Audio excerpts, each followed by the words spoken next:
Es maestra en estudios de género por el Colegio de México, licenciada en Derecho por la Facultad de Derecho de la UNAM también, diplomada en Políticas Presupuestarias pro Equidad de Género de la Facultad Latinoamericana de Ciencias Sociales. Es diplomada en Relaciones de Género, construyendo la equidad entre mujeres y hombres, un programa universitario de estudios de género denominado PUEG de la UNAM también. Es consultora en género y derechos humanos de las mujeres asociada del Instituto Nacional de Administración Pública, INAP, docente de extensión académica de la Facultad de Derecho de la UNAM, ha sido nombrada Ombudsperson del Senado de la República en 2018, seleccionada en 2014 como la experta nacional en materia de violencia de género por el Instituto Nacional de las Mujeres y la Comisión Nacional de Violencia para formar parte del primer grupo de trabajo que realizó investigaciones sobre alertas de violencia de género. Fue seleccionada por la sociedad civil como jueza del Tribunal Permanente de los Pueblos sobre Feminicidio y Violencia de Género, coordinadora del Seminario Razones de Género y Feminicidio en la Universidad de Guanajuato, coordinadora de los cursos de Derechos Humanos y Feminicidio en el Museo Memoria y Tolerancia de la Ciudad de México, de 2011 a 2021. Es invitada al grupo de trabajo, o fue invitada al grupo de trabajo para la generación de metodologías para la implementación de políticas públicas en materia de violencia de género de la Unión Europea y autora de diversos manuales para la potenciación de los derechos humanos político-electorales de las mujeres.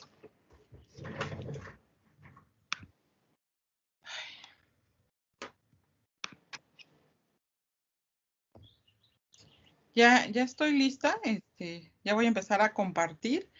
Tengo la idea de que en Team, cuando uno comparte su presentación, una no se ve, entonces eso es algo que me genera un poco de preocupación, pero ustedes me indican, por favor, si ya la ven. Sí, ya estamos viendo una diapositiva. Okay. Muy bien, entonces, pues el día de hoy agradezco muchísimo a Cinvestav el hecho de que me hayan hecho el favor de tenerme en consideración para invitarme en este tan importante tema que es justamente la violencia en las universidades, que pues desafortunadamente es un problema que se ha ido exacerbando en este caso en las universidades. Un poquito cosas que pasan en... Aquí me lo he ordenado mi discurso. Y a ver, es que el tema es que yo no me veo, pero yo espero que ustedes me estén viendo. Entonces, sí te vemos. Sí te vemos. Sí, yo no me veo a mí misma, entonces es como complicado para mí sentirme vista, pero bueno, así es esto de la realidad virtual ahora. Bueno, yo construí la presentación como en dos paralelos. Un paralelo pues sería como el de la realidad actual, pero siempre a mí me gusta hablar de los precedentes históricos de la situación actual, ¿no? O sea, justamente porque el feminismo, una de las prácticas centrales que va a tener el feminismo, pues va a ser el considerarse parte de una genealogía y pues, de toda una historia de lucha y de un movimiento social, que puede ubicar en la actualidad ciertas situaciones culturales, sociales y ciertas prácticas, en este caso, como es la práctica de la violencia en los entornos educativos, como producto justamente de una historia, de una genealogía, ¿no? De una arqueología del pensamiento humano, y cuyas explicaciones que nosotros podemos encontrar claramente en la historia, digamos, de la humanidad, pueden ayudarnos a comprender muchísimo mejor el fenómeno, en este caso, de la violencia dentro de las universidades. Y me gustaría justamente iniciar planteando cómo en las últimas 4 décadas va a haber una serie de cambios en el entramado social, institucional y simbólico dentro de las sociedades, justamente que va a tener que ver con este entorno cibernético, vamos a llamarlo de así, que ha producido nuevas formas de relaciones sociales y nuevas formas de violencia dentro del ámbito justamente de la educación.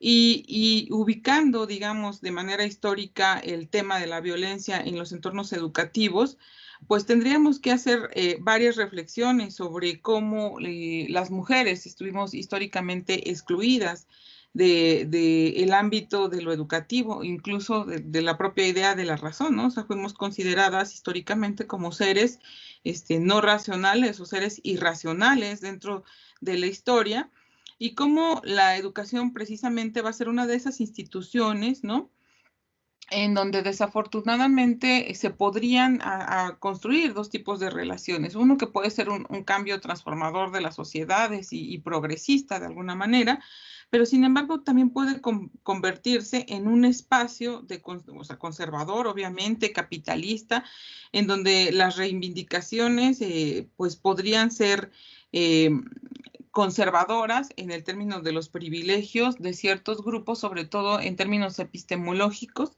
que han tenido el control sobre justamente lo que se puede pensar y lo que no se puede pensar, lo que se puede decir, lo que no se puede decir, y sobre lo que se puede criticar dentro justamente del ámbito de la educación. Y justamente el movimiento de mujeres ha considerado que el ámbito de la educación va a ser un lugar importantísimo, digamos, para construir la igualdad entre mujeres y hombres, y que esta idea justamente de igualdad entre mujeres y hombres tiene que irse transformando conforme nosotros hemos evolucionado, ¿no? Entonces, cuando nosotros hablamos de igualdad entre mujeres y hombres, pues siempre nos tenemos que preguntar en esta idea del quién, de quién estamos hablando y por qué estaríamos planteando la igualdad. Entonces, cuando nosotros pensamos en igualdad, decimos igual a quién, igual a quiénes, y si de verdad las mujeres queremos ser iguales a los varones o queremos solamente ser consideradas justamente como igualmente humanas, en todos los sentidos, digamos, ¿no? Y justamente en esta idea de la educación, pues va a ser considerada por el movimiento feminista y por el movimiento de las mujeres como un instrumento de emancipación. Y cuando nosotros hablamos entonces de emancipación, vamos a pensar en esta idea de la situación de las mujeres, de las condiciones en que viven las mujeres, y como una posibilidad del ejercicio de las libertades a través precisamente de la educación. Sin embargo, pues si no consideramos estas ideas que históricamente se han ido transformando, ay, me sentí que quedé como chaparrita, pero no estoy suficientemente alta. Recordar que la educación entonces fue un elemento central, digamos, de la modernidad, ¿no? Cuando se hizo la transformación social en la época posrevolucionaria francesa, las ideas ilustradas justamente implicaban que la idea de progreso, libertad, igualdad y fraternidad, pues tenían que ver esta idea con la educación para todos, y muchos de los teóricos justamente de la ilustración pues hablaban y consideraban que la educación y el progreso pues estaban unos con otros de la mano, ¿no? Pero sin embargo, nosotros vamos a ver que pues desafortunadamente, una vez que el nuevo orden revolucionario francés, vamos a llamarlo de así, y después el orden revolucionario de la revolución industrial, colocan, digamos, a estas ideas de progreso en el centro, van a excluir de este ámbito a las mujeres, y lo van a excluir, digamos, de manera muy abierta, y justamente vamos a notar nosotros en la historia que estas ideas de fraternidad, igualdad y educación para todos, pues solamente eran para los varones en la historia, ¿no? Y uno de los argumentos que se había rebatido justamente por las ideas ilustradas del pensamiento ilustrado, pues era que nada era ni por orden divino, ni por orden natural, ¿no? Había renunciado justamente el pensamiento ilustrado a todo lo que tenía que ver con las justificaciones de poder basadas en lo divino o las justificaciones de poder basadas en el orden natural. Sin embargo, ahí se conservaba a las mujeres, ¿no? Y justamente la idea de que los individuos y las individuas eran igualmente, naturalmente iguales, que como planteaba justamente el pensamiento ilustrado, pues en realidad no abarcaba a las mujeres. Las mujeres no eran consideradas como humanas, no eran consideradas como seres que pudieran participar de la ciudadanía, ¿no? Era un requisito evidentemente ser varón, y por supuesto que tampoco podían participar de la educación. Entonces, yo voy a hacer la presentación del día de hoy, como les decía, yo pienso hacerla en dos tiempos. Un tiempo en el que vamos a reflexionar sobre por qué el estatus social de la producción o de por qué se produce esta violencia contra las mujeres en el ámbito educativo. Y por otro lado, vamos a, digamos, a reflexionar sobre cómo esta situación, pues una situación que hemos arrastrado, digamos, históricamente y que tiene justificaciones teóricas, políticas, en el pensamiento tanto feminista como en las epistemologías clásicas, y cómo estos estatus nos hacen pensar en que no podemos reducir la violencia a las violencias clásicas que nosotros conocemos, sino que también tenemos que empezar a pensar en estas violencias epistémicas, es decir, en no reconocer la amplia racionalidad de las mujeres dentro de las universidades o las capacidades científicas de las mismas como prácticas justamente de exclusión epistémica, en donde se les niega la capacidad no solamente de conocer, sino de producir y de reproducir ciencia. Entonces, todas estas cuestiones van a partir pues justamente del ámbito histórico, de la exclusión de las mujeres desde, digamos, tiempos inmemoriales, vamos a llamarlo así, del ámbito de la educación. Y efectivamente las mujeres tuvieron que luchar por ingresar al ámbito de la educación, y cuando hablo de luchar, realmente tuvieron que producir acontecimientos políticos para poder pasar a ingresar no solamente a las universidades, sino a los niveles más básicos de la educación. Entonces, en algunos datos que yo coloqué acá, que a mí me interesaba ponerles, son datos del 2020 de la CEPAL, en donde va a hacer referencia justamente a que las mujeres que más violencia van a experimentar por cualquier tipo de agresor, sobre todo en áreas urbanas, van a tener entre 25 y 34 años y van a tener un nivel de educación superior en un 72.6%. Y este dato pues podría realmente ser muy sorprendente, y lo es así, ¿no? Porque nosotros pensaríamos que los niveles de violencia en los ámbitos, digamos en general, porque estamos hablando en todos los ámbitos, pues podrían estar en los estratos más bajos de la sociedad. Sin embargo, los datos de la CEPAL del 2020 nos muestran que las mujeres que viven más violencia van a tener educación superior en un 72.6%, ¿no? Y detrás de ellas van a estar las mujeres que van a tener un hogar indígena, ¿no? De acuerdo a los resultados de la encuesta nacional justamente del tercer trimestre del 2020, que es una encuesta sobre la inclusión, digamos, de las personas de esta categoría que viven en hogares indígenas. El 9% de los hogares de este tipo presentaban o experimentaban alguna situación de violencia, ¿no? Y a mí me gusta presentar este tipo de datos sobre la situación de quiénes son estas mujeres, cuál es como el perfil de las mujeres que están siendo violentadas en los espacios públicos. Y bueno, esto de que la mayoría tienen un cierto grado de educación, efectivamente, pues el ejercicio de los derechos y el reconocimiento de la violencia, pues requiere cierto grado de reflexión y cierto grado de preparación en el tema. O sea, si conocen sus derechos, es más probable, pues evidentemente, que cuando se les pregunta, oye, ¿tú has sufrido violencia en el entorno educativo?, puedan responder sí o no he sufrido violencia dentro del entorno educativo, ¿no? Y respecto a las carpetas de investigación iniciadas, los principales delitos cometidos en contra de las mujeres van a estar relacionados con el abuso sexual en un 42.6% y la violación. Entonces, el abuso sexual va a ser el principal delito que se cometió y se comete contra las mujeres en el año 2020, ¿no? Según datos de la CEPAL. Y bueno, yo quería también aquí poner algunos datos sobre la universidad, sobre la UNAM, ¿no? Que bueno, en este caso pues es otra escuela, pero que sí ha tenido la producción de datos. De hecho, la propia producción del dato, o sea, el contar con datos de los casos de violencia dentro de las universidades, pues es justamente una de las cuestiones que nosotros deberíamos de tener en cuenta para saber o para visibilizar el compromiso institucional, sobre todo de documentar las situaciones que atraviesan quienes transitan por estos espacios universitarios, ¿no?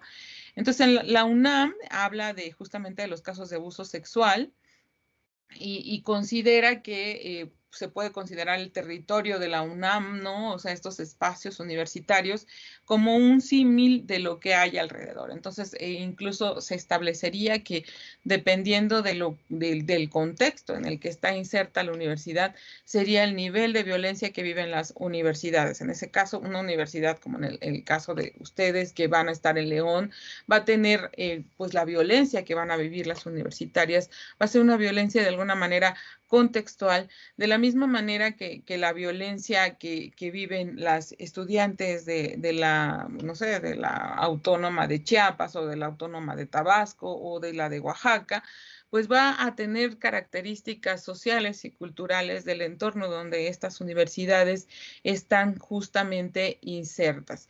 Y bueno, en la UNAM, el último dato que se tiene justamente es el del 2016, el año en el que se estableció el protocolo para la atención de la violencia en este entorno universitario.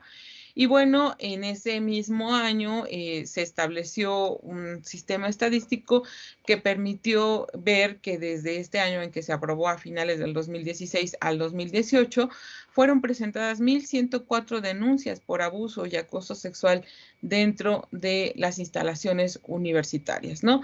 Esto incluye, por supuesto, las sedes de la universidad que son alternas y que no se encuentran en la Ciudad de México, y que, bueno, el contar con un protocolo por lo menos les permitía a las mujeres, a las universitarias y entendiendo como la comunidad universitaria, por supuesto, las trabajadoras, las docentes, las personas que realizan las labores de cuidado del espacio físico, las vigilantas, etcétera.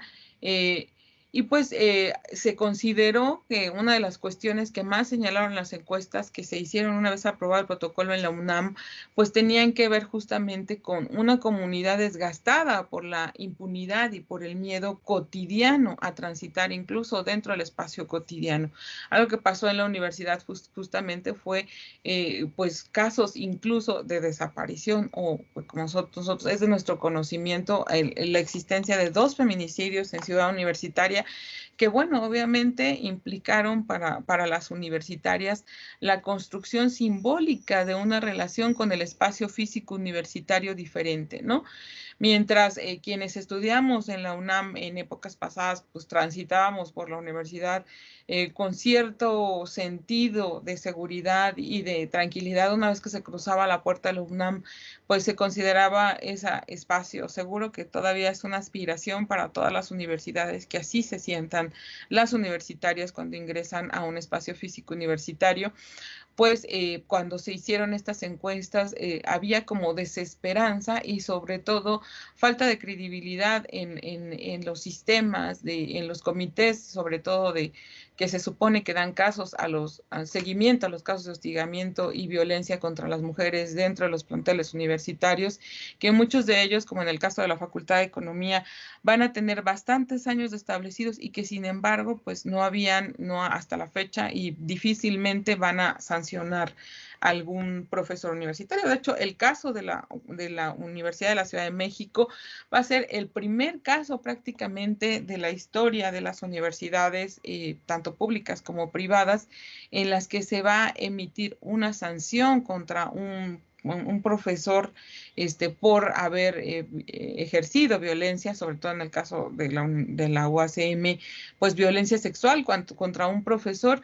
Y bueno, todos sabemos que ese caso lleva aproximadamente 10 años en diferentes litigios y en diferentes niveles de litigio, y que todavía no ha sido posible que se cree un sistema firme justamente para hacer determinaciones contra las personas que ejercen la violencia dentro de los espacios universitarios.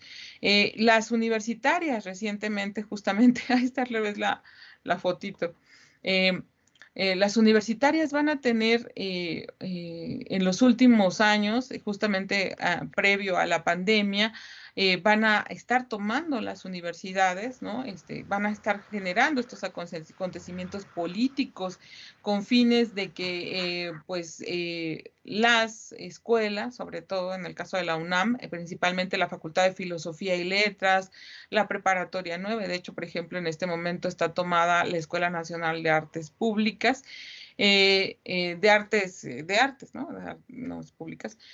Y bueno, un caso que fue bastante paradigmático fue justamente el caso de la Preparatoria 9, que duró prácticamente tomada 90 días en paro, y que logró, digamos, un primer convenio por primera vez con las autoridades universitarias, para que las autoridades universitarias tuvieran que, justamente dentro de las demandas de las universitarias, y las principales demandas de las universitarias tienen que ver con que esté prohibida y que se mande el mensaje del cero tolerancia a la violencia, y sobre todo al acoso sexual y al hostigamiento sexual en los entornos universitarios. Obviamente las dificultades que viven las universidades para legislar, para establecer protocolos que sean conforme a derechos humanos y conforme al debido proceso y la debida diligencia, en donde la presunción de inocencia de los señalados como responsables de la violencia contra las universitarias,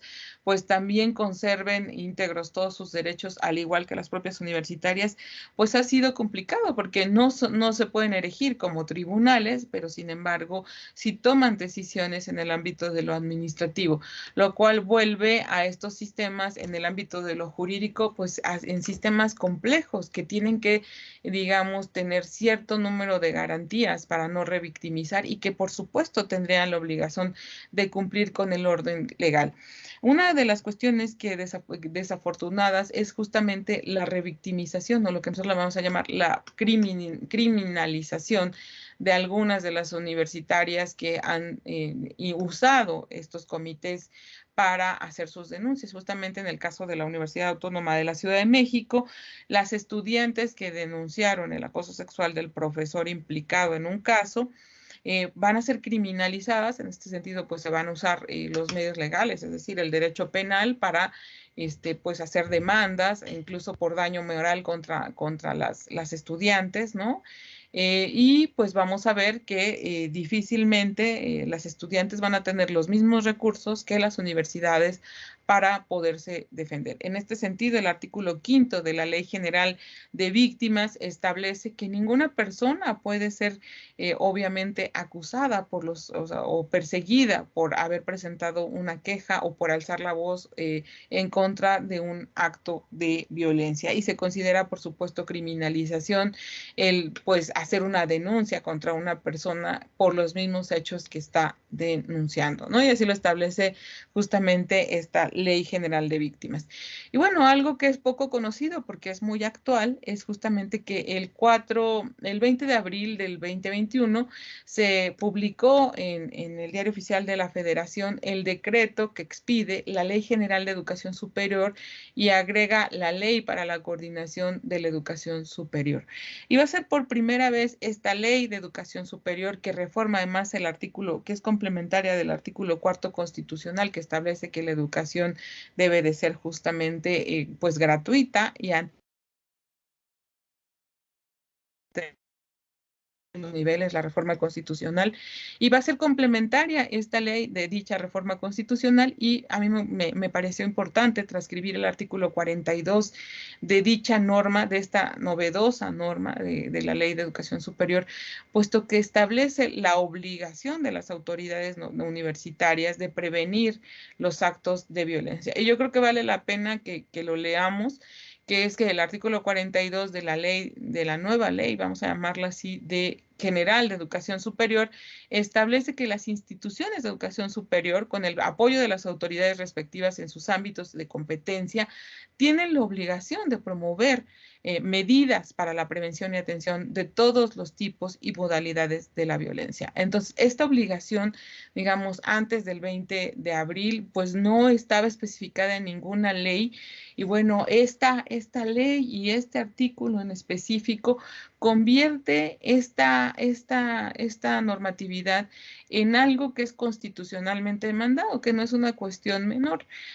Para nosotras como abogadas y abogados, en este caso defensoras de los derechos humanos en el ámbito de la educación de las mujeres, pues sabemos que de no cumplir con el contenido de estas normas secundarias y complementarias justamente al artículo 4 constitucional, pues las autoridades pueden ser demandadas en otros ámbitos fuera del ámbito de lo educativo, y que esto nos va a permitir llevar los casos de acoso y hostigamiento en los que haya fallas en el debido proceso y en la debida diligencia a los tribunales ordinarios, es decir, a la Suprema Corte de Justicia de la Nación y otros tribunales en específico, justamente porque tienen ahora la obligación de prevenir, atender todos los tipos y modalidades de violencia, en específico la violencia de género. Y bueno, pues hoy, justamente siendo 10 de junio, que como decimos en el movimiento, en los movimientos estudiantiles seguramente no se olvida, y siendo justamente una institución como la que es, y sabiendo que la violencia es una cuestión pues justamente histórica, pues esto es el hecho de que el artículo 42 y esta nueva ley contemplen la obligación de proteger el bienestar físico, mental y social de todas y todos sus estudiantes y del personal que labora en ella, pues es un hecho que histórico, que va a pasar a la historia justamente porque no estaba contemplado en ninguna ley que tuviera que ver con la educación la obligación de proteger, prevenir y atender los casos de la violencia, que ahora se vuelve obligatorio, y los protocolos que van a estar al interno de las universidades van a tener que realizar sus reformas para integrar estas obligaciones derivadas de esta ley. Y bueno, va a decir la segunda parte del artículo 42 que las medidas deben basarse en diagnósticos y estudios de las actividades académicas, escolares y administrativas para lograr una detección oportuna de los factores de riesgo. Y cuando nosotros hablamos de la teoría de los factores de riesgo, pues no es cualquier cosa, porque nos está implicando que cada uno de los casos de violencia contra las mujeres y las niñas en el ámbito de lo educativo va a tener que pues identificar los riesgos que hay en cada uno de los entornos educativos y justamente hacer lo que nosotros le llamamos este mapeo de los riesgos sociales, culturales y de la violencia dentro de los entornos educativos y por supuesto de la discriminación, estableciendo sus protocolos. Esto quiere decir que los protocolos que antes parecían ser como pues de buena voluntad de las universidades y como paliativos para la igualdad para los estudiantes, ahora se vuelven obligatorios de acuerdo a este artículo. Entonces, los protocolos de atención son obligatorios y estos deben de tener servicios de orientación y apoyo de trabajo social, médico y psicológico. Entonces, ya no es que las universidades puedan decidir el contenido de sus propios protocolos,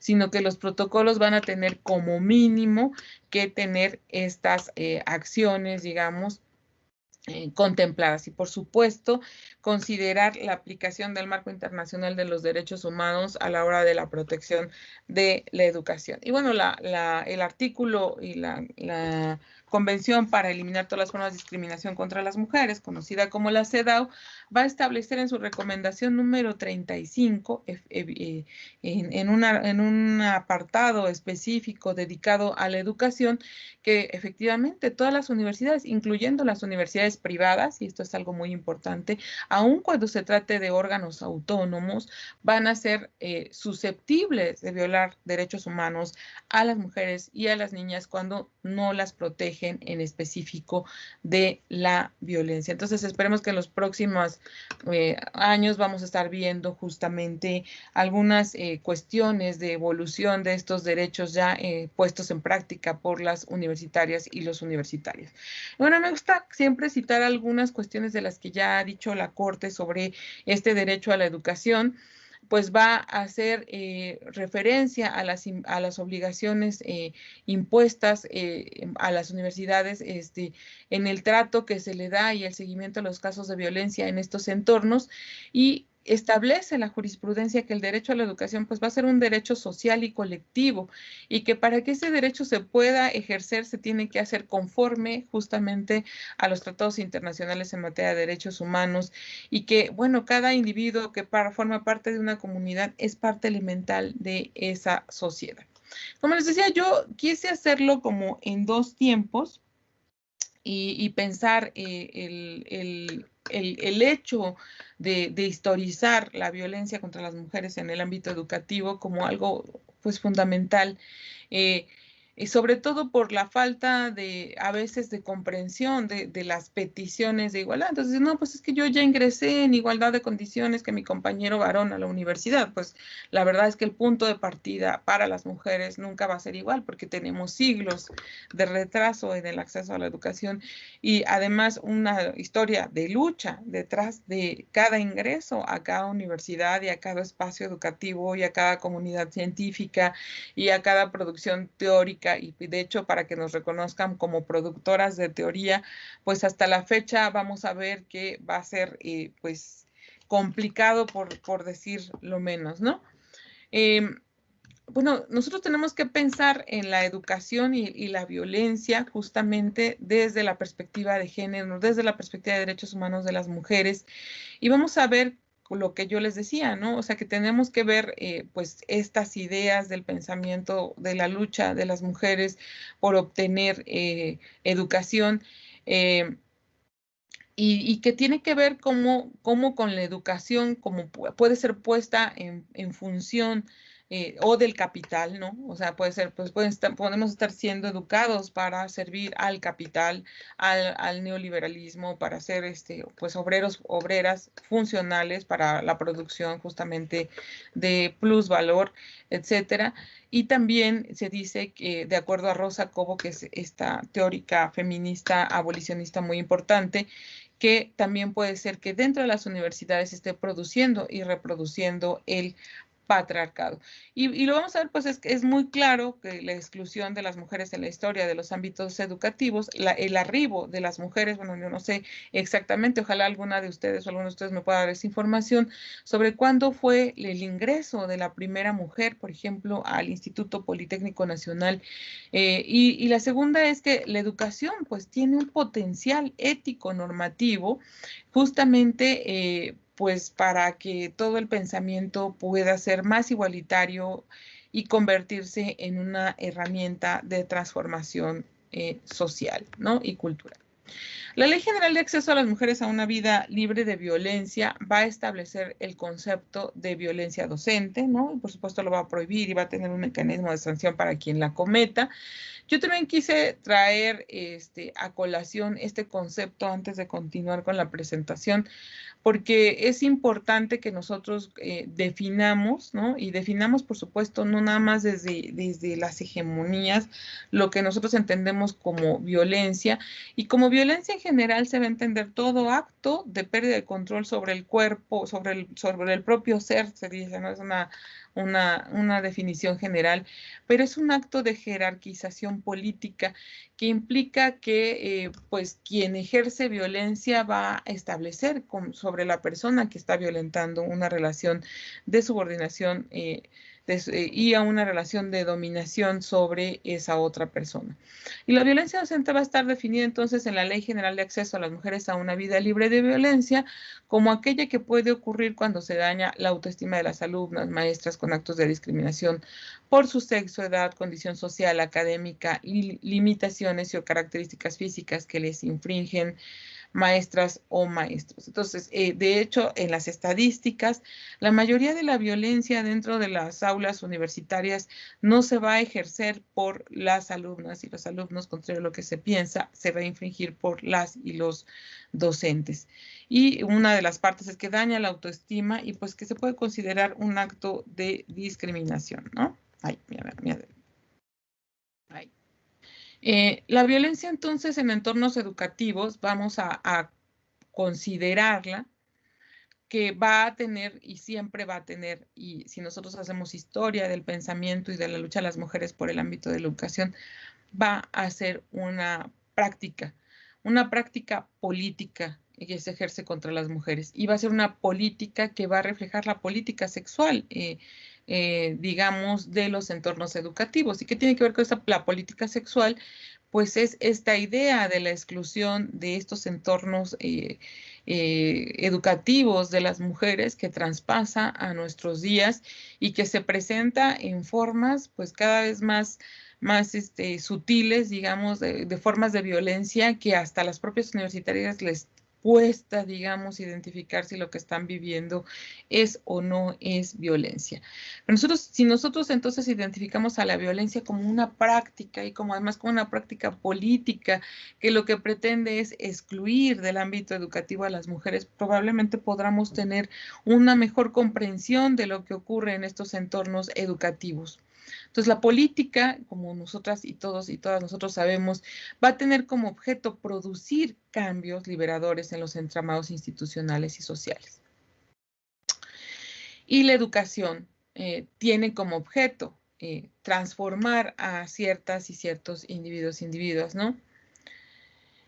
Entonces, nosotros tenemos que tener clarísimo que la política va a ser un instrumento fundamental para las mujeres y para quienes pretenden conservar ciertos privilegios del uso y la ocupación de los espacios, en este caso de los saberes, vamos a llamarlos así, de las epistemologías, y estas epistemologías además son hegemónicas. Y pues eso, la educación va a tener, pues va a ser una revolución individual, pero también va a ser una revolución colectiva cuando nosotros nos ponemos a pensar en estos entornos. Perdón. Ay, es que hablo mucho, ¿verdad?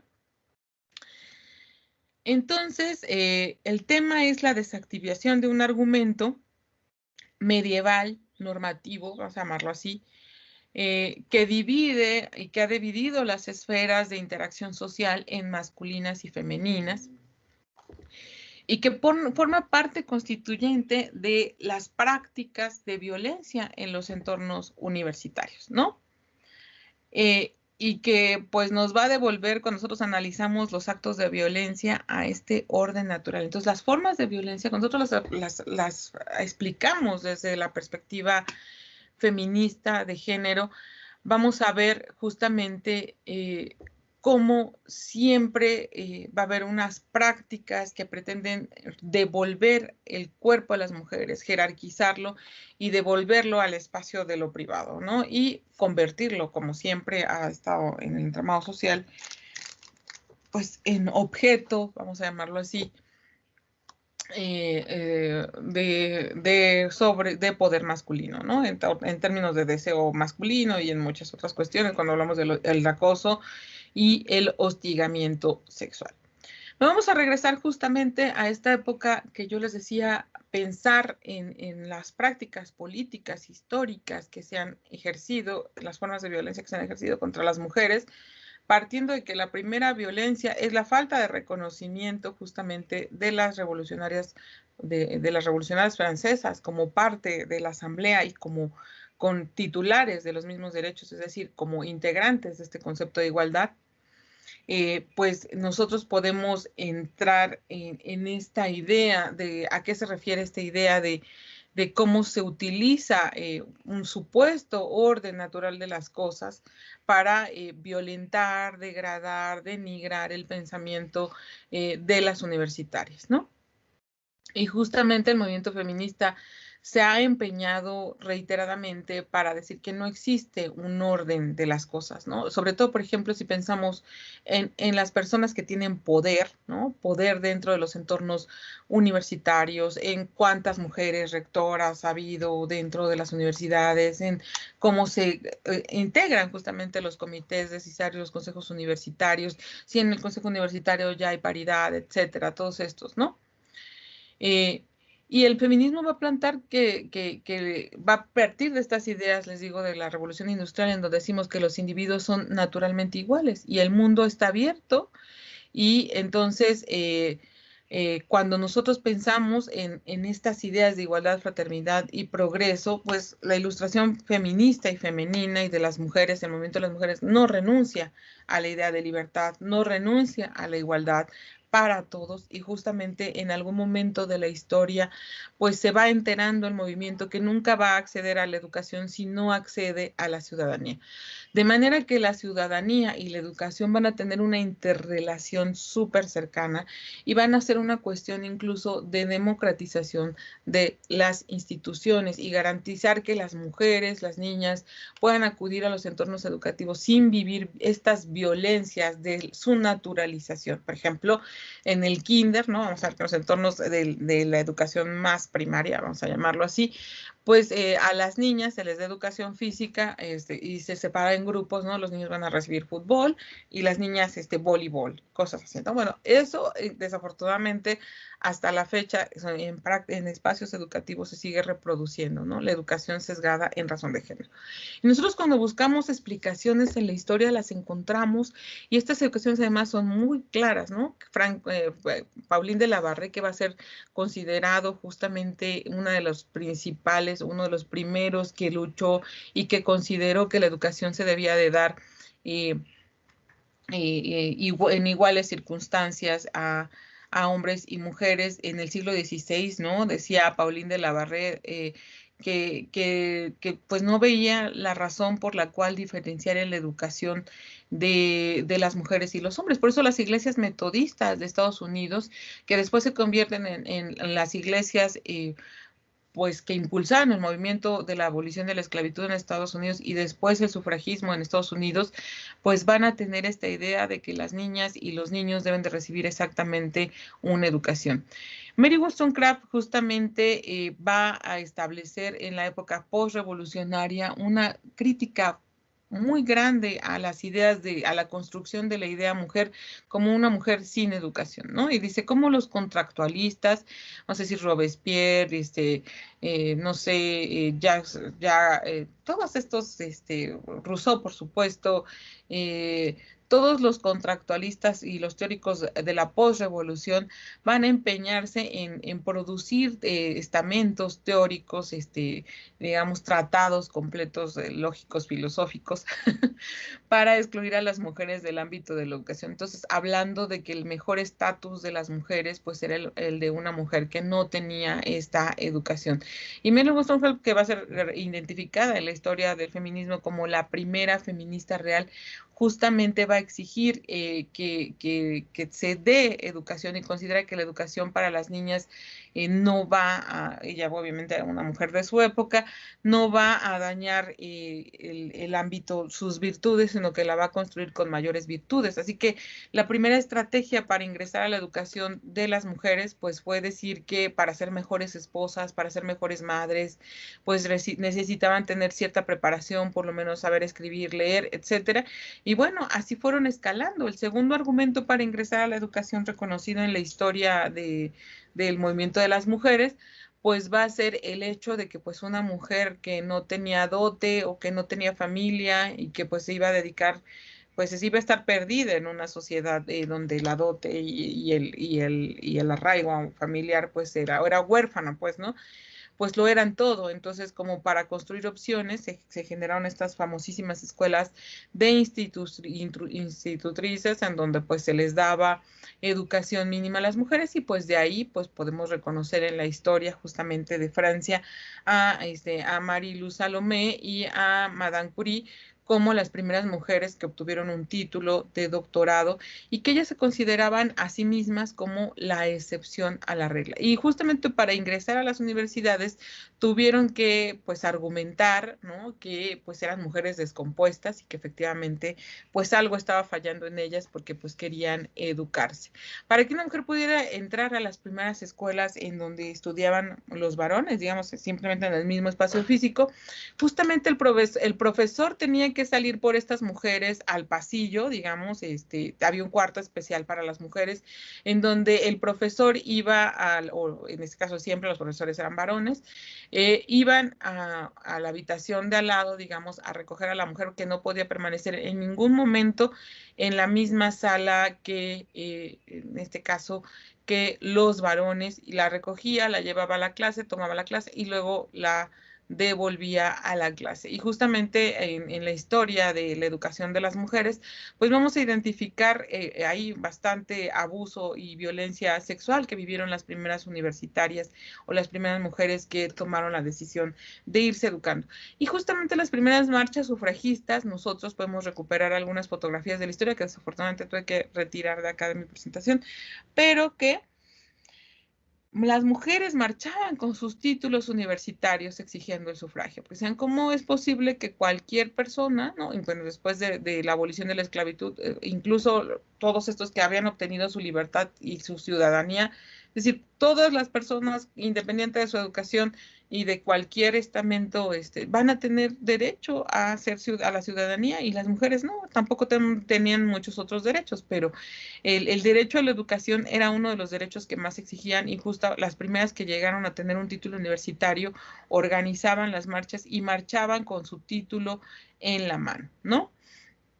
Bueno, pues vamos a ver que justamente en la historia esto pues evidentemente va a tener una explicación, o sea, no es nada más que fuera un acto político, sino que también era un acto epistemológico. Y como les decía yo, los autores de los clásicos, contractualistas, bueno, todos los autores, ¿no?, de la historia hablaban sobre la exclusión de las mujeres del ámbito educativo y sobre la necesidad de que las mujeres se quedaran que construidas justamente, o se quedaran en su estado de naturaleza, ¿no? Entre más natural fuera una mujer, pues más mujer. Y justamente la construcción de la idea de la mujer, ¿no?, en términos genéricos, de esta identidad la mujer, pues fue producto de los principales teóricos de la Ilustración. Y ya Jacques Rousseau va a decir en su texto famosísimo, que a mí siempre me gusta citarlo, por supuesto, que las mujeres, o sea, una mujer educada, pues va a ser en realidad una mujer que se parece más a los animales que a los varones. Entonces, que los niños evidentemente pues debían recibir educación, pero en el caso de las niñas era mejor que entre más estado de naturaleza conservaran, pues mucho mejor. En todo caso tenían que ser educadas para servir a su amo, que en este caso el amo era el varón, ¿no? Y bueno, él escribió, como saben, este famosísimo texto del Emilio, ¿no?, en donde se llama El Emilio o de la Educación, donde abiertamente va a naturalizar a las mujeres para justificar que éstas no debían de ser educadas, ¿no? Y bueno, una de las cuestiones más debatidas entre Mary Wollstonecraft y Rousseau justamente va a ser la idea de las virtudes. Y Mary Wollstonecraft va a argumentar que pues la educación va a ser una virtud, mientras Juan Jacobo Rousseau va a establecer que la educación pues en realidad va a llenar a las mujeres de prejuicios, y que pues la filosofía y la individualidad no era para las mujeres, así tal cual, la individualidad no es para las mujeres. Entonces, la educación, decía Rousseau, genera individualidad, y las mujeres forman parte, son propiedad, digamos, de una familia. Entonces, la educación para las mujeres, en términos generales, en esta época, como les decía, en términos generales, en esta idea del Emilio, pues hablaba en que pues Sofía, ¿no?, la famosa Sofía de este mismo texto, tenía que estar subordinada y ser educada para la subordinación y para el control de su cuerpo por los varones. O sea, las mujeres deberían de ser producidas para el placer masculino, y que si alguna educación se les debía de dar, esta educación pues va a ser una educación basada en la idea de la mujer perfecta, por supuesto, o de la mujer ideal construida por los teóricos postcontractualistas.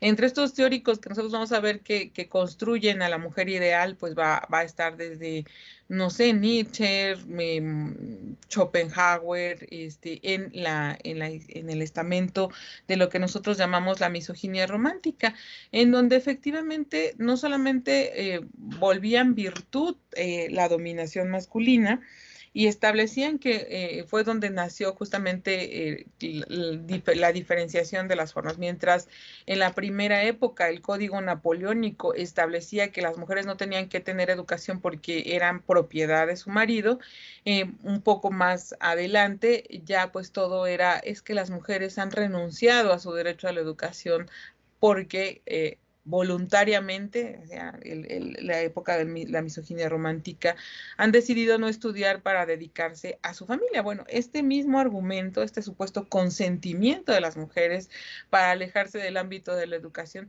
pues subsiste hasta la fecha, y va a haber muchísimas brechas educacionales basadas en las labores reproductivas y en la obligación de cuidado por parte de las mujeres, que siguen siendo socializadas en nuestras sociedades contemporáneas como si fuera algo normal, que las mujeres dejen el ámbito de lo educativo para casarse, ¿no? Ahí se empieza, pues entonces se dice a producir esta idea de la mujer como una mujer sin educación y socializada para eso. Pues ya Carol Gilligan en alguna encuesta, bueno, eso no lo puse, pero pues viene a la mente y me parece interesante. En la época de los 70, después de la construcción de la libertad de las mujeres y del ingreso libre a las universidades de Estados Unidos de las mujeres, esta autora Carol Gilligan, que es la que se considera la teórica de la psicología y de la psicología de la educación en específico, va a acudir a las universidades a hacer algunas encuestas justamente a universitarias, y les va a preguntar, bueno, esta famosa pregunta de la sonrisa de Mona Lisa, esta película de Julia Roberts que seguramente todas y todos ustedes ya vieron, y les va a preguntar, bueno, ¿tú qué haces en la universidad? Y no esta idea de para qué las mujeres están en la universidad. Y sorprendentemente en este texto, Carol Gilligan logra documentar la culpa femenina por el ingreso a el ámbito educativo. Y dice, no puedo no estar sorprendida, ¿no? Porque pues ella pensaba que las primeras universitarias de los años 60, 70, le iban a contestar, no, yo estoy aquí porque gané el derecho a la educación, la libertad, mi doctorado, etcétera. Y lo que le contestaban era, bueno, aquí se pueden encontrar personas educadas para casarse, aquí pues no tenía nada que hacer en mi casa y pues mientras tanto, etcétera. Pero el contemplar esta idea del derecho a la educación de las mujeres como un derecho que se ejerce por las mujeres, todavía va a tener una brecha en el sentido de elección de la política del cuidado, y que todavía las universidades no logran superar esa brecha, digamos, no va a haber acciones afirmativas para que las mujeres que dejan las universidades, que dejan los doctorados, que dejan las maestrías por cumplir con sus funciones de cuidado, con las funciones reproductivas, puedan reintegrarse en igualdad de condiciones a sus programas de estudio, ¿no? Por ahí en la UNAM alguna vez hubo un programa para mujeres embarazadas, ¿no? Para que pudieran seguir estudiando. Hay un programa terminal, ¿no? De apoyo a la terminación de la tesis, pero no existe un programa de reintegración para aquellas que hayan desertado. Bueno, esto se considera, por supuesto, una forma de violencia de las universidades, el que no haya acciones afirmativas de reinserción escolar para las mujeres de acuerdo al orden social y de género en el que seguimos viviendo en México, ¿no? Y bueno, la violencia está interiorizada, o sea, nosotros nacemos, mujeres, nacemos jerarquizadas, es más, desde el vientre materno va a haber un proceso de socialización jerárquico, ¿no? Desde que se enteran del sexo, y el sexo va a ser la base de toda la discriminación en todos los entornos, y por supuesto también en el entorno universitario. y va a haber muchos esfuerzos dentro de la universidad, tanto por alumnos y alumnas, como por profesores que pues parecieran soldados del antiguo régimen, vamos a llamarlo así, porque las mujeres, esta parte que tienen interiorizada de culpa de estar ocupando estos espacios, de no estar haciendo el quehacer, ¿no? De haberse salido a la universidad sin lavar los trastes, esta interiorización pues se utiliza como una forma de violencia en los entornos universitarios. O sea, ¿cuántas de nosotros no nos habrán mandado a la casa cuando estamos argumentando algo que es muy serio, una teoría como es la teoría feminista y que requiere, por supuesto, de mucho conocimiento y de mucho estudio y de un profundo compromiso con toda la teoría crítica para poder justificar y debatir con fundamentos teóricos en el ámbito de las universidades, ¿no?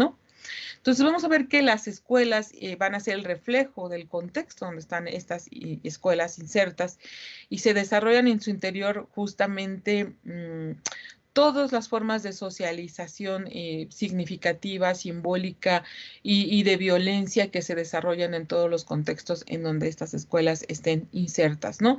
Y el profesorado, los niños, etcétera, van en este interno, al interior de las escuelas, a reproducir estas identidades de género aprendidas, socializadas afuera de la universidad. Y si la universidad no tiene una preparación, digamos, para pensar, construir la igualdad, la igualdad en términos de humanidad y de derechos para las mujeres, las niñas y los universitarios en general, pues difícilmente va a conseguir socializar de formas mucho más democráticas al interno.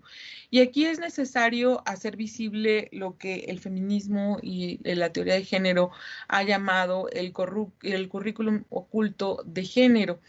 ¿Y qué es el currículum oculto de género dentro de todos los que participan de una comunidad universitaria, desde autoridades, por supuesto, hasta estudiantes o personal administrativo?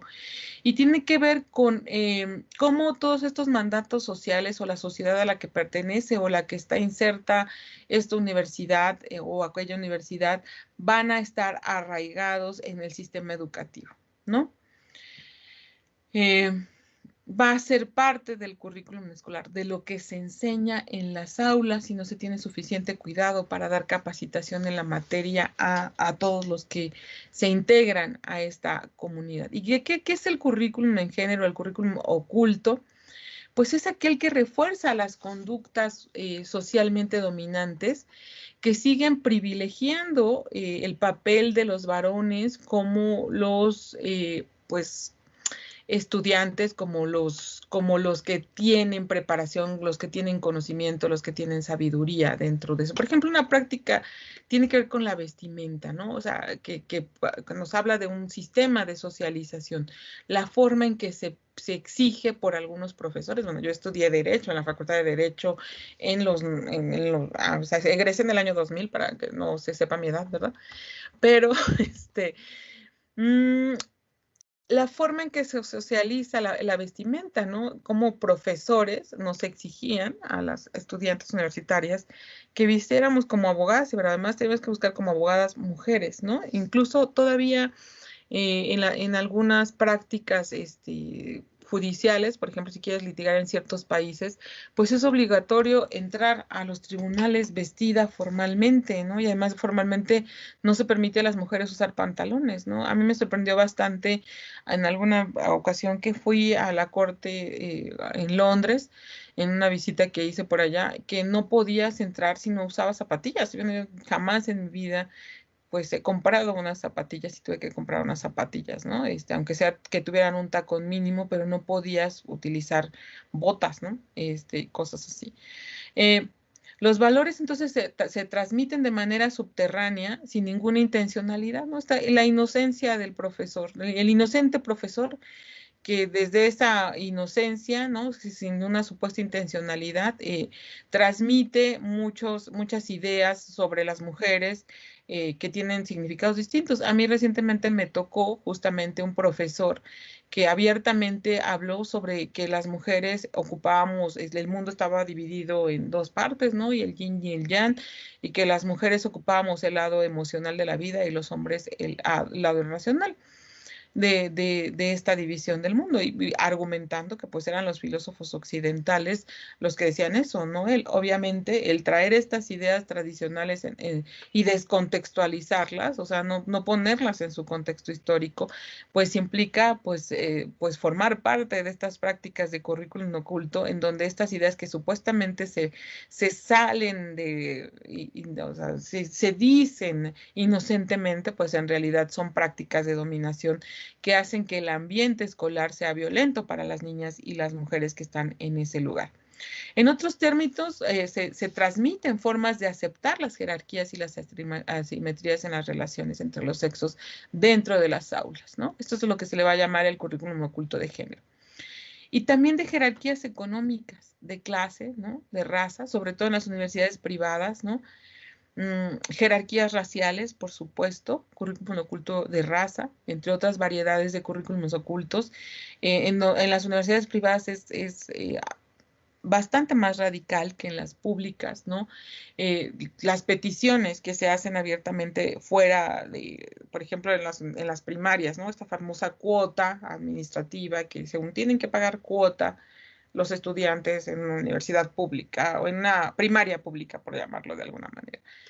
Y pues bueno, pues son jerarquías de clase que se producen dentro de los entornos universitarios. Aquel alumno que no pueda comprar aquel material, por ejemplo, si está estudiando arquitectura, ingeniería, no pueda comprar algún material, pues va a estar sufriendo una práctica discriminatoria de clase si la universidad no le está proporcionando los materiales para desarrollar sus estudios. De la misma manera, las mujeres que viven, que tienen que sobrevivir en entornos de violencia de género dentro de las universidades, pues están siendo violadas en sus derechos humanos por parte de las instituciones porque no les están proporcionando lo que necesitan para ser consideradas como iguales dentro del aula universitaria. Entonces, las relaciones sociales que también se dan, por supuesto, en las universidades están permeadas de estos subtextos de clase, de género, de raza, de sexo, y estos subtextos son currículos ocultos que son recibidos por todo mundo como de esta manera tan inocente. Yo que soy feminista, soy una feminista que es conocido que soy feminista, digamos, me ha tocado que profesores universitarios en pláticas muy serias, ¿no? En reuniones muy serias, ¿no? Donde se supondría que yo tendría que tener cierto reconocimiento epistemológico de que algo sé, me quieren hacer chistes misóginos, o sea, como si efectivamente se pudiera bromear sobre la jerarquización de los cuerpos de las mujeres, se pudiera bromear sobre este pensamiento filosófico, teórico, o sea, se puede traer a Schopenhauer acá y hacer un chistorete sobre que él decía que las mujeres éramos caballos o sobre etcétera. Eso no es gracioso para las mujeres y por supuesto que es violencia, ¿no? Y justamente Sara Hamed, que va a ser esta mujer que va a tratar de descolonizar el pensamiento hegemonizado dentro de las universidades, va a hablar de esta colonización del pensamiento, lo que vamos a llamarle la blanquitud de todo lo que se practica y se hace en las universidades, ¿no? O sea, como la educación para los blancos, para los ricos, y nosotros las feministas vamos a decir para los varones, ¿no? Y ella, Sara Hamed, va a plantear muy claramente cómo justamente en Londres un grupo de estudiantes se organizan para reclamar que dentro del plan de estudios, dentro de el currículum de la licenciatura en historia, de la filosofía, se integren algunas mujeres y se integren filósofos del pensamiento descolonial.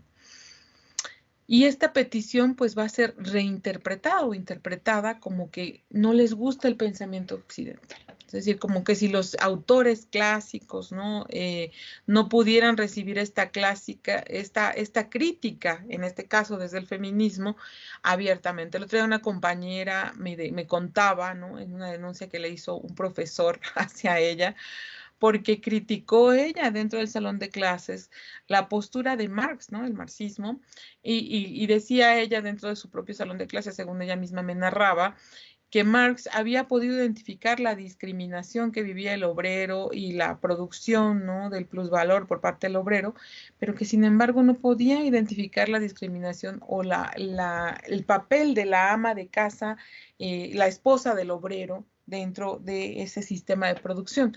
Esta crítica que hizo al marxismo le valió que el profesor le hiciera una demanda a esta alumna diciendo que ella no quería que se diera Marx en la clase. Entonces, no, o sea, la alumna no está diciendo que no quiere que se dé Marx, sino que se pueda ver que el pensamiento, la evolución del pensamiento y la teoría y la integración de las mujeres a las universidades nos permite hacer una crítica compleja en donde justamente la crítica a la exclusión de las mujeres de ese pensamiento político, pues es algo que a las mujeres nos importa.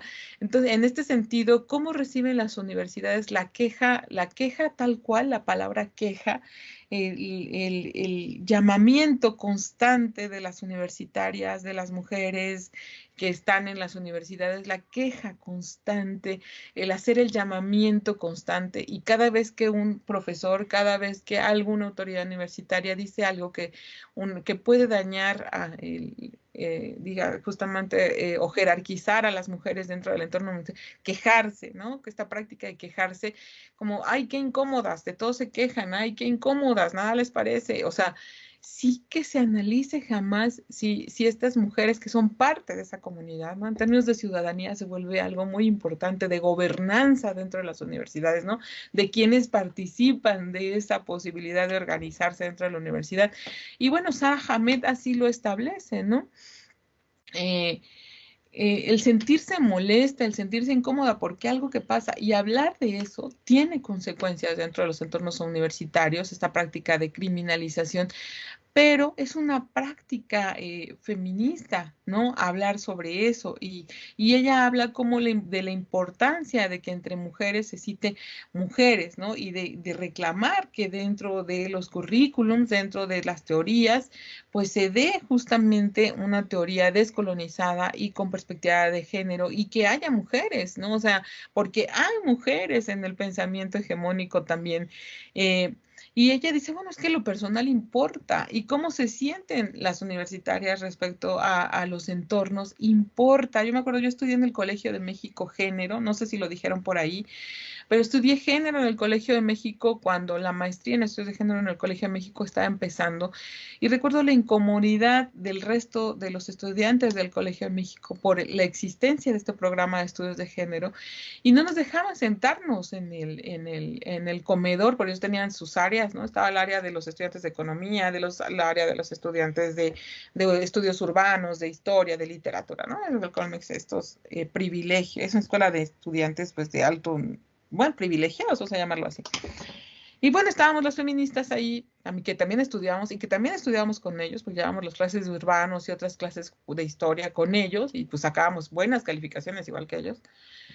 Pues no teníamos derecho a ocupar ciertos espacios, por ejemplo, dentro de la biblioteca o dentro de la cafetería, porque pues éramos estudios de género, ¿no? Esta idea de denigrar en lo que nosotros estábamos estudiando. Y hubo batallas, literalmente, dentro del comedor. Bueno, esas son anécdotas, y lo hago intencionalmente, ¿no? Esta anécdota de alguna vez que alguna se quiso traer una silla de un espacio donde estaban los estudiantes de economía, y el estudiante de economía la golpeó con la silla, y bueno, hubo una batalla campal dentro del comedor del Colegio de México, ¿no? Entre las estudiantes de estudios de género que defendimos a nuestra compañera, y bueno, ellos no tuvieron ningún empacho con golpearnos físicamente, por supuesto, abiertamente. Y esto, bueno, se reproducía en los espacios de la biblioteca, en donde estos cubículos que teníamos acceso y podíamos reservar los cubículos para tener reuniones nosotras, bueno, persecuciones, nos encerraban, etcétera. Estas prácticas pareciera que son prácticas inocentes, ¿no? Pero tienen que ver con la aceptación de lo que nosotros estamos haciendo y pensando es teoría. Y así lo dice Sara Hamed. Y a mí me interesa mucho pensar en esta idea de la violencia epistémica como algo que es algo muy importante. Y también actualmente, por supuesto, la violencia digital, ¿no? Estos famosos packs de universitarias. Yo llevé un caso de pornografía de unas justamente estudiantes en donde de un Cebetis justamente de por ahí, en donde estos estudiantes que tienen mucho conocimiento sobre computación y todo eso, les pedían a sus compañeritas la computadora o algo así, luego se las hackeaban y les robaban su información personal y luego la vendían dentro de los entornos universitarios, etcétera. Pues todas estas violencias que ocurren dentro de la universidad, cómo prevenirlas y cómo atenderlas por parte de las autoridades universitarias. Bueno, en el caso del Instituto Politécnico Nacional, yo no quise dejar de decir que cuentan con su protocolo para la prevención, detención, atención y sanción de la violencia.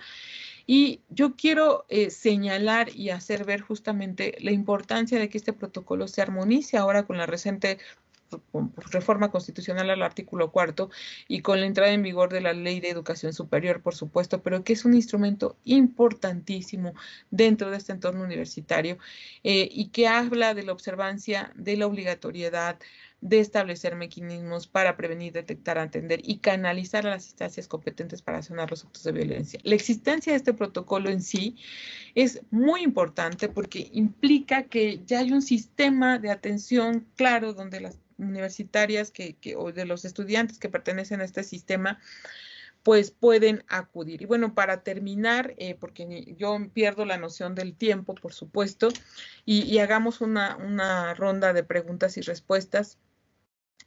Quisiera cerrar con estas obligaciones en materia de prevención de la violencia, porque no hay mejor que la prevención, o sea, no ser reactivos a la violencia dentro, o sea, no esperar a que pasen los actos de violencia para hacerle atención a la violencia, sino que la parte de la prevención y cómo esta prevención pues va a ser obligatoria. Y voy a traer a colación este caso González y otras conocido como el caso de las mujeres asesinadas en Ciudad Juárez para hacer un símil en las universidades, en donde adoptar medidas integrales para cumplir justamente con que en este caso, bueno, ya tenemos el protocolo, pero si no lo conocen o cuáles son los medios de difusión del protocolo y contar con un adecuado marco de protección, de atención, como comités éticos claros, ¿no? Que no estén completamente a favor.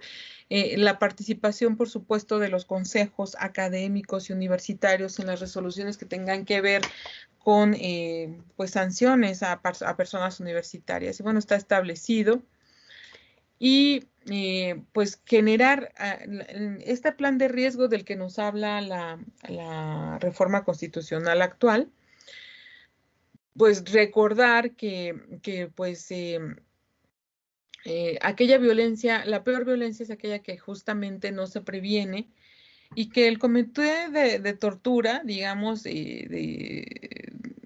ha establecido, ¿no? De acuerdo a la Convención de Belén do Pará, ha señalado a través de, citando la Convención de Belén do Pará, el Subcomité para la Tortura, el Comité Internacional para la Tortura, ha dicho que no prevenir,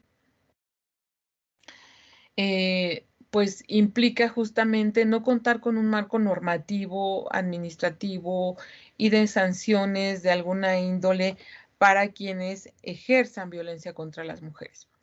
Quiero cerrar hablando justamente de cómo las mujeres organizadas a través de sistemas complejos, ¿no? de derechos de las mujeres van a luchar de alguna manera, de manera constante, porque en estos entornos sean libres de violencia contra las mujeres. Es complicado, por llamarlo de alguna manera, para las estudiantes universitarias, ¿no? Si yo soy estudiante universitaria y pues tengo testimonio de otras 5, 6, 10 estudiantes universitarias que fueron acosadas por un profesor, etcétera. Tenemos los testimonios, la credibilidad del testimonio de la víctima, la buena fe, ¿no? Que establece la ley de víctimas, que en el dicho de lo que dice las estudiantes, como algo que se debe de poner en el centro, ¿no? de toda la política de prevención, pues implica justamente el tener un contexto en el que viven la violencia dentro de las universidades como algo desesperanzador y que probablemente pudiera terminar con sus carreras universitarias incluso. hay prácticas que ya han sido documentadas, como esta de la Rapeseed, ¿no? Que habla que en Estados Unidos una famosa estudiante que hizo una protesta con un colchón, ¿no? Llevó el colchón donde fue violada en su habitación en la universidad estadounidense, lo llevó consigo a todas partes durante prácticamente un año antes de que las autoridades universitarias hicieran una investigación sobre su caso de violación, ¿no? Eh, entonces, voy a hablar de estas 3 obligaciones importantísimas derivadas de esta convención que es aplicable en el Estado mexicano y que aplica también a los entornos educativos y que es de obligatorio cumplimiento. Y bueno, la ley de educación recientemente aprobada, pues es algo maravilloso que tenga este artículo 42. Y pensar en hacer un símil, o sea, la violencia en las universidades, sobre todo en las universidades que son autónomas, que dependen de presupuesto público, que son universidades públicas, pues es una obligación del Estado. Y si una universidad o en alguna universidad ocurre un acto de violencia y de esa universidad no cuenta con los protocolos o no toma las medidas correspondientes, pues es el Estado el responsable de la violación a los derechos humanos, ¿no? Y los estados pues deben actuar diligentemente también contra las universidades que no tomen las medidas de protección hacia las universitarias y deben establecer normas, ¿no? Digamos, y sanciones que no solamente sean en este interno, o sea, que no se queden en el fuero interno de la universidad, sino fuera de la universidad. Hay forma de alguna manera de luchar en contra de la violencia contra los universitarios. Le voy a dejar ahí, aunque le he dejado a Karina la presentación completa porque me gustaría que iniciemos una ronda, si tienen, por supuesto, preguntas y que pudiéramos justamente continuar esto con esas preguntas que a mí me parece que son importantísimas y que podrían abonar muchísimo a esta plática, ¿no? Los comentarios de ustedes, de las vivencias, de las prácticas cotidianas que tienen. Y pues yo ahí le dejaría y pues les agradezco muchísimo que me hayan invitado. Creo que estamos empezando, es una reflexión, la importantísima reforma que estamos viviendo y pues que las universidades, este espacio que ustedes están hablando, pues se agradece por todo el movimiento de mujeres y por todas las universitarias. Y muchas gracias por haberme invitado. Espero que la información que les estoy dejando pues les invite a la reflexión y les ayude en algo en su construcción particular, en su espacio, para que sea un espacio educativo libre de violencia contra las estudiantes y las niñas. Muchas gracias, doctora García, por esta plática muy interesante, por la actualización también en cuanto a la legislación. Hay algo muy reciente, esto de abril es muy interesante. Y bueno, vamos a abrir a esta sesión de preguntas y tenemos ya aquí a la doctora Olmedo solicitando la palabra. Hola, Cintia. Primero, felicidades. Excelente tu plática. Como investigadoras en Simvestab cada vez aprendemos más con estas charlas. A tu primera pregunta de quién fue la primera mujer en el Politécnico, obvio que lo googleé, y resulta que la hija de Diego Rivera fue una de las primeras egresadas del Politécnico en una carrera de ingeniería, ¿no? Pero bueno, está interesante el dato. Decirte que en Simvestab somos principalmente áreas de investigación científica, pues biológica, ingenierías, matemáticas, y realmente pues no tenemos el bagaje, la cultura de entender lo que es el acoso, ¿no? Entonces, toda esta cosa curricular que tú hablas, de todo esto oculto, pues obviamente ahí está, ¿verdad? Y nos está costando trabajo salir, ¿no?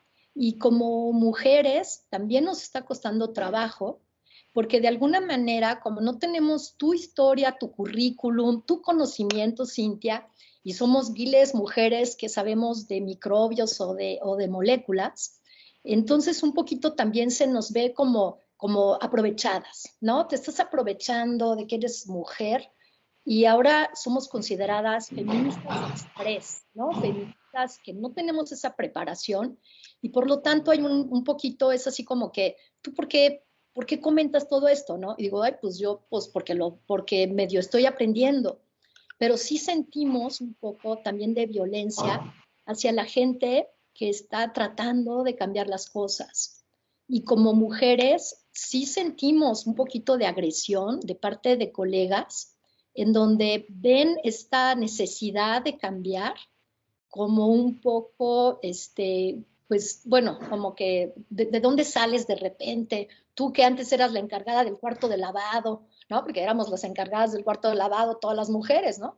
Pero ahora de repente sí sentimos un poquito de presión, porque no es tan fácil llegar a tratar de cambiar las cosas, ¿no? Entonces no sé cuál es tu opinión. Pues mi opinión es que efectivamente, pues detrás de todo eso hay una ética, ¿no? Hay una ética, un compromiso pues sobre todo con construir para nosotras mismas y para las otras mujeres que vienen detrás de nosotros y bueno, seguir este camino, o sea, y contemplar esta genealogía que a mí me gusta mucho hablar de lo difícil que fue ingresar para las mujeres, sobre todo a la ciencia, y que sigue siendo simbólicamente lo que tú representas, Carla, para las niñas, para las mujeres en León, aquí, allá, en términos simbólicos, o sea, el que haya ahí una mujer que a lo mejor no puedes tener pues todo el bagaje teórico de género y que además no tienes la obligación de tenerlo, pero sí de comprender que hay una sola cosa que se pide como requisito, que es la toma de conciencia sobre la necesidad de hablar sobre estos temas. O sea, pues entrarle ahora sí que a las complicidades, a los silencios, ¿no? Y precisamente por eso quería yo citar a Sara Hamed en esta parte de la queja, de la vivencia, de la anécdota como una práctica feminista, en donde el decirle a la otra compañera, como ha sido el movimiento Me Too, como muchos otros movimientos, yo también he atravesado por este camino, y este camino no es un camino fácil, pero es un camino que vale la pena, y luchar por las libertades y estar ahí y hablar con las otras de lo que nos está pasando en las universidades, pues es una práctica que nosotros llamamos tal cual, y por eso lo digo así en términos anecdóticos, como una práctica feminista, y evidentemente pues se necesita esta práctica de vindicación, o sea, y vindicar por la educación de las otras es vindicar, porque estamos hablando de obtener un derecho que históricamente la primera feminista, que es la que yo hablaba de Mary Montessori, pidió, que nosotros seguimos pidiendo, y hasta la fecha, por ejemplo, en los colegios de matemáticas, acabamos de ver a la primera mujer, hace 15 días, la primera mujer con un reconocimiento en México por ser matemática, lo cual nos habla de que el estatus de las mujeres en la ciencia, todavía simbólica y prácticamente, pues sigue jerarquizado. Entonces, el que tú estés ahí y el que tú puedas hablar de la experiencia que tú hayas vivido, pues ya habla de un reconocimiento. Evidentemente, el reconocernos recíprocamente. La ética feminista implica dos cuestiones: el negarnos a aceptar el prejuicio justamente de género, en el que las mujeres no estamos juntas, no estamos del mismo lado y no estamos trabajando todas por nuestros mismos derechos. Y es todo lo contrario, y afortunadamente siento que hay una tendencia a cambiar eso, y esa tendencia se puede ver también en el espacio público. O sea, simplemente tú vas caminando en la calle y te sientes en peligro, y si ves una mujer, te acercas a esa mujer para caminar junto a ella, como si eso que tú sabes a lo que le tienes miedo, sabes interiorizado que ella también tiene miedo a eso. Entonces, esto es lo que nosotros le llamamos prácticas sororarias, pues desde el conocimiento del entorno en el que nos estamos diciendo. Entonces, tu simple anécdota, Carla, de todo lo que has vivido, de todo lo que has atravesado para ocupar el lugar que ahora ocupas, te vuelve un referente para todas aquellas que están. Obviamente va a haber una crítica, sí hay una crítica, no le llamamos feministómetro, no decimos, a ver, pues acá, claro. ¿Por qué? Porque se solicita y se pide a todas las compañeras que vindiquen. ¿Y qué estamos diciendo cuando hablamos de vindicación? O sea, que tomen conciencia de lo que nos está pasando, de lo que seguimos viviendo en los entornos universitarios y de la dificultad que atravesamos para que permanezcamos juntas, ¿no? En esa construcción del nosotros, dice la propia Sara Hamed, en esa construcción del nosotros, la anécdota y la queja, ¿no? El escuchar la queja de la otra dentro de este entorno y creerle, este Me Too de yo te creo, es fundamental y es súper, súper feminista. Nosotros tenemos la política entre nosotras, y a mí me gusta mucho decirlo y repetirlo en todos los entornos, del buen trato. porque para nosotras todas somos horizontales, o sea, no hay jerarquías entre nosotras. Y ese no haber jerarquías implica el buen trato siempre entre nosotros, el respeto mutuo entre nosotras y siempre practicar este buen trato, esta política, es una práctica política de desjerarquización y de eliminación de estas prácticas políticas de jerarquización. Entonces sí, efectivamente, pues hay un cuestionamiento a veces a las compañeras que cambian pues de bando, porque así a veces es, ¿no? Ay, es que esta compañera votaba siempre con los varones para que para que no entráramos al comité más mujeres o esta compañera y ahora ya dice que es feminista. Pues supuesto, las políticas nos pasa mucho, ¿no? Ahorita acabamos de tener elecciones y todo el mundo era feminista, hasta todo el partido feminista, todo el mundo se había transformado y por supuesto que hay una crítica, pero la crítica va hacia quiénes somos como referente, ¿no? Entonces, lo que nos preocupa, yo creo que a las feministas es que se malinterprete, que se piense que esas prácticas son feministas o que el simple hecho de que haya una mujer en un espacio puede garantizar ciertas cosas. No se da por hecho, sino hasta que está este sistema de solidaridad y de jerarquización. Sin embargo, simbólicamente, pues sí es un referente total. Y las niñas que te vean que estás ahí en estos espacios, en el Sinvestab, o sea, por eso es muy importante que hayan estos, que contra el currículum oculto se haga un currículum abierto y simbólico para que las niñas quieran ser científicas, para que las niñas quieran ser ingenieras, para que las niñas quieran ser Carla Sandoval y estar allá contigo y te tomen como un referente y como alguien que puede realmente pues contribuir a que simbólicamente. Y bueno, el trato, la relación que tú tienes dentro del aula con tus alumnas, puedes obviamente en tus prácticas cotidianas utilizar estas políticas del buen trato y que son prácticas feministas de trato y de desjerarquización de las relaciones dentro del aula, ¿no? Muchas gracias por tu pregunta, espero que te haya contestado. Pero es complicado, pero no te muevas porque te necesitamos. Gracias. Vamos, hay otra pregunta ahora sí de la doctora Carla Sandoval. Gracias. ¿Sí me escuchan? Gabriela está hablando con Gabriela. Ok. Hola, sí, perdona, ahora sí yo soy Carla. Hola, Carla. También aquí te necesito. Pues muchísimo gusto y te felicito por la charla, la forma en que la presentaste, ir de la actualidad a darnos todo este contexto histórico, epistemológico, pues ahora sí que entre más conocemos, pues más nos identificamos de cuántas cosas hay que cambiar y todos los paradigmas que hay que modificar, ¿no? Quisiera hacerte la petición pública de que también pudiéramos hacerte consultas, ¿no? A nivel en el ámbito más legal, que como decía la doctora Gabriela, pues sí tenemos una ignorancia absoluta, pero tenemos todo el tesón de prepararnos y de aprender, ¿no? Y aparte, si algo nos caracteriza a la comunidad científica es que somos muy tenaces, ¿no? Entonces, pues estamos en una formación, puede ser express, pero queremos que se solidifique y que sea, que este cambio feminista, pues sí verdaderamente pueda mermar y pueda entrar a nuestra institución, que solamente el Sinvestab no es del Politécnico. O sea, tenemos el nombre, pero no pertenecemos al Politécnico. Entonces, somos el Centro de Investigación y Estudios Avanzados, pero bueno, pertenecemos, nuestra cabeza de sector es la C, pero no somos del Politécnico.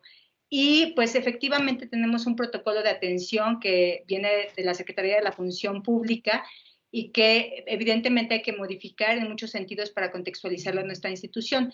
Me gustaría preguntarte, con toda esta experiencia que tienes y con esta gran noticia que nos has dado de la modificación del artículo 42, que bueno, es así como que el paraguas que va a proteger, ¿no?, todos los derechos humanos, tratar toda esta violencia de género que hay al interior de las instituciones educativas superiores, pues también que ya está basándose en los máximos estándares, tanto nacionales como internacionales, ¿no? Que muchas veces nuestros estándares internos pues, se quedan muy cortitos, ¿no? Y hay que ir hacia lo actual, hacia lo que está a nivel nacional y a nivel internacional. ¿Qué tanta posibilidad ves que las políticas institucionales verdaderamente se piensen a modificar al interior de cada una de las instituciones? ¿Cuál es el camino viable que ves? Y sobre todo con todos estos diques que hay ¿no? En este aparato patriarcal que bien definiste desde hace cuánto existe y que está tan asentado, tan normalizado dentro de las instituciones, ¿no? Y evidentemente, pues, ¿cómo ves tú estas políticas de prevención? Que yo también estoy totalmente de acuerdo en que la educación, la prevención y también que no todo tiene que ser, todas las acciones tienen que ser tan punitivistas, sino más bien formativas, ¿no? Entonces, ¿qué posibilidades, qué esperanzas nos das en toda esta experiencia que tienes en las instituciones, en las universidades? Gracias, Cintia. Claro, por supuesto, a actualizar de acuerdo a la nueva ley de educación superior todos los protocolos, que es lo que sigue actualmente, y justamente que este protocolo, y yo lo veía con las estudiantes de la Facultad de Ciencias Políticas y Sociales en su movimiento, sea socializado con toda la comunidad, incluyendo, por supuesto, la comunidad de estudiantes. Entonces, estas mesas de diálogo que ellas han pedido en todos estos movimientos, en la Prepa 9, en la ENAP, etcétera, todas lo que ellas piden es participar de estas lecturas del protocolo y de estas actualizaciones del protocolo, que es lo que nosotros llamamos en teoría política, bueno, que no soy politóloga, pero gobernanza, ¿no? Entonces nosotros creemos dentro de nuestras instituciones crear un espíritu de gobernanza, de inclusión en el diseño de las normativas que al final de cuentas se van a aplicar después para proteger a las estudiantes, pues esto es lo que más han pedido las universitarias dentro de todos estos movimientos, estas huelgas que se han estado haciendo en las escuelas universitarias de la filosofía, políticas, etcétera, es participar en el proceso de actualización de las normas, en este caso de los protocolos, o sea, generar estas mesas de diálogo que obviamente no obligan a las instituciones a incluir lo que estaban pidiendo las universitarias, pero que sí implican un proceso de escucha sobre lo que ellas consideran que está mal en esos protocolos de atención, hostigamiento, y sobre todo en la presentación de los casos, como armonizarlos en términos de la Ley General de Víctimas, que yo decía, bueno, o sea, es como el tratamiento de víctima de las personas que denuncian, en este caso de hostigamiento, acoso o otros tipos de violencia, incluyendo el bullying, no se les da dentro del protocolo. O sea, no hay armonía en los protocolos y la Ley General de Víctimas. La Ley General de Víctimas también es muy nueva, pero no lo suficiente como para que los protocolos no la hayan integrado como estos principios, este principio de buena fe, por ejemplo, ¿no? En donde los comités terminan pidiendo pruebas a las estudiantes universitarias y pues estamos hablando de un estudiante, entonces, por ejemplo, pues yo he sido abogada de algunas de las de la UACM, así, pero muchas de ellas no tienen una abogada. O sea, no saben ni siquiera lo que es una prueba o cómo presentarla. Entonces, en ese sentido, los mejores protocolos, y bueno, el protocolo de Sinvestab no lo conozco, pero los mejores protocolos establecen sistemas de orientación para la víctima, ¿no? Y de atención integral, que implica, pues, justamente atención psicológica y de acompañamiento, en este término, sobre todo, que nosotros llamamos de trabajo social, en el sentido de que el comité se comprometa a analizar el contexto donde está ocurriendo las violencias para ver las condiciones que deben de cambiarse para que esas violencias subsistan, porque no, un acto de violencia no es aislado, es parte justamente de una práctica y esa práctica se da en un contexto porque están las condiciones. A mí me gusta mucho hacer el símil del feminicidio, aunque sea muy radical, pero un feminicidio solo ocurre donde el feminicida sabe o previene que puede salir impune del acto feminicida. Pues igualmente en los entornos universitarios debe de haber por ahí algunos mensajes, como decía, de que pues eso no va a ser sancionado o no va a ser o está tolerado, digamos, por la institución. Entonces, este mensaje de cero tolerancia a la violencia dentro de las instituciones educativas se vuelve importantísimo, ¿no? O sea, el términos de comunicación, de cómo se comunica ese mensaje al profesorado, etcétera. Y por supuesto, la capacitación.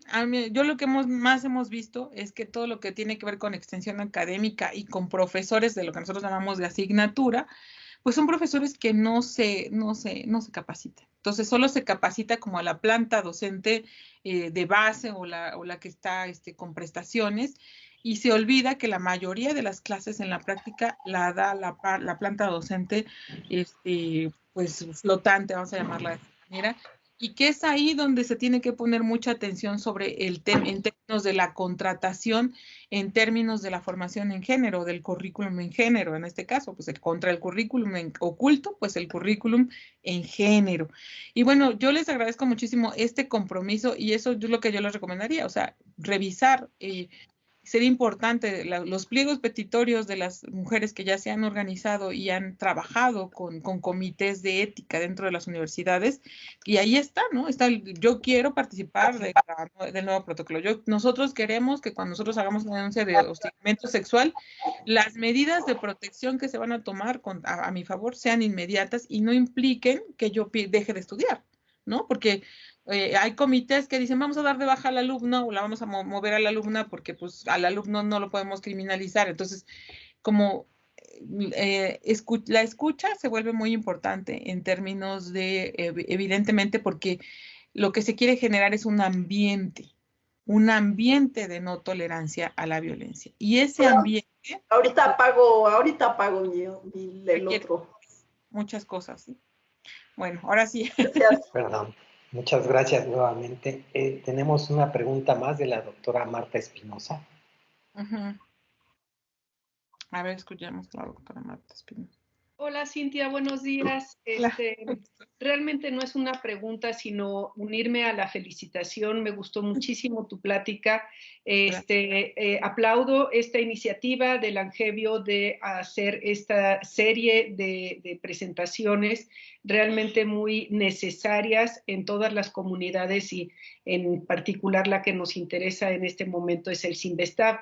Estamos efectivamente tratando de hacer modificaciones importantes, armar estos protocolos que tú platicaste. Tomamos muchas notas de lo que tú dijiste el día de hoy y será un gusto mantenernos en contacto para buscar tu asesoría en una serie de temas que ya hemos estado avanzando, que hemos estado trabajando, porque lo que queremos es tener un Cinvestav con un entorno, con un ambiente amigable, agradable, positivo, de intercambio, de conexión para todos, para toda la comunidad. Para mí, el feminismo no es que seamos hombres iguales a las mujeres, sino el feminismo es que todos tengamos las mismas oportunidades, en todo sentido. Y eso se da en diferentes escalas, pero el respeto,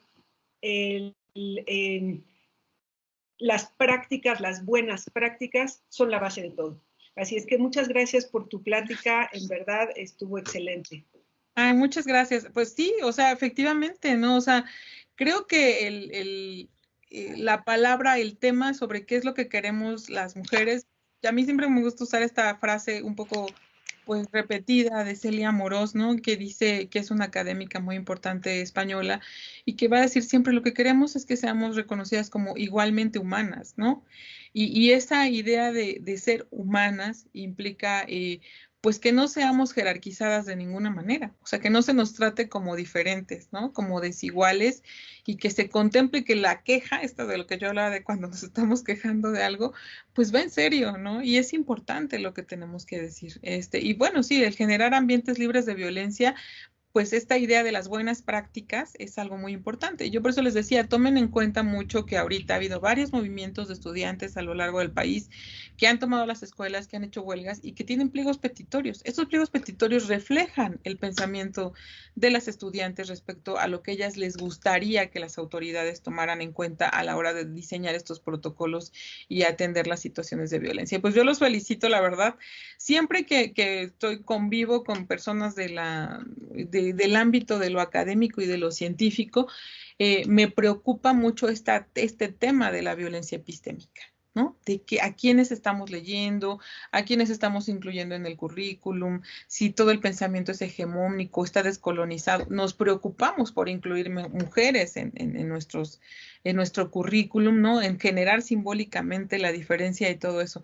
Y pues yo les agradezco muchísimo y qué bueno que les haya gustado. Muchísimas gracias a Karina González, que fue quien me contactó y me invitó, que es una persona que yo aprecio muchísimo, que conozco hace muchísimo tiempo y que está trabajando con ustedes. La verdad, ella es una persona muy comprometida en el movimiento feminista y pues a ella es a quien más le agradezco. Y pues muchas gracias a todas, a todos, al doctor Alfredo por habernos invitado, ¿no? No sé si hay alguna otra pregunta.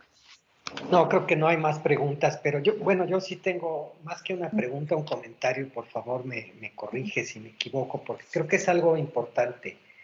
Y es que estas leyes nuevas, y en particular este artículo 42 del que nos hablaste, que es muy interesante, si bien hace énfasis en la violencia de género, se refiere en general a la violencia, ¿no? Que creo que es algo muy importante. Para mí es muy importante que desechemos, alejemos de nuestra institución a todo tipo de violencia, ¿no? Y desde luego sabemos que la problemática quizás más grave o más crítica, pues es la violencia de género, pero eso no descarta que tenemos que desechar todo tipo de violencia.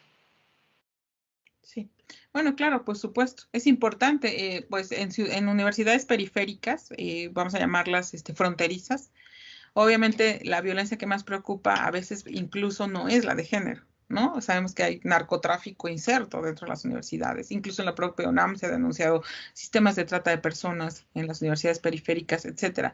Y pues siempre hay que estar atentos a los contextos en donde están insertas esas universidades, y en el caso pues de Guanajuato, de Celaya, de León, pues están viviendo un contexto de mucha violencia afuera de las universidades que evidentemente, como yo lo decía en la plática, puede ser que si no se tiene el cuidado, se reproduzca al interno de la universidad.